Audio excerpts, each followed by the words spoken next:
அதே போல நேற்றைய தினம் சட்டப்பேரவையில தந்தையை தேடும் மகன் அப்படின்னு சொல்லிட்டு முதலமைச்சர் ஒரு சின்ன கதை சொன்னதையும் நம்ம சட்டமன்றத்தில் பார்த்திருப்போம். அதற்கு எதிர்க்கட்சிகள் வெளிநடப்பு செய்த பிறகு வெளியில வந்து எதிர்க்கட்சி தலைவர் சொன்ன விமர்சனங்களையும் நம்ம பார்த்திருக்கோம்.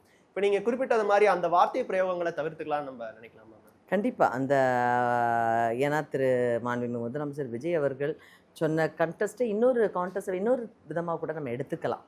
ஏன்னா அவர் என்னன்னா, சரி அவர் வந்துட்டு பர்சனலா அவர் அட்டாக் பண்ணல என்பது என்னுடைய வாதம்.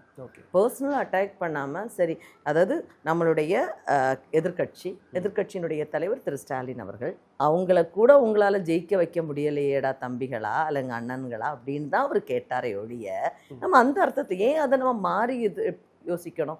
ஏன்னா ஒவ்வொருத்தவங்களுக்கும் ஒரு கருத்து இருக்கும். நான் அது அப்படியாக தான் இருக்கேன். உங்களால் இங்கே பாருங்கள், எங்களுடைய கட்சிக்காரவங்க எங்களெல்லாம் ஜெயிக்க வச்சுருக்காங்க, மக்கள் என்ன ஜெயிக்க வச்சுருக்காங்க.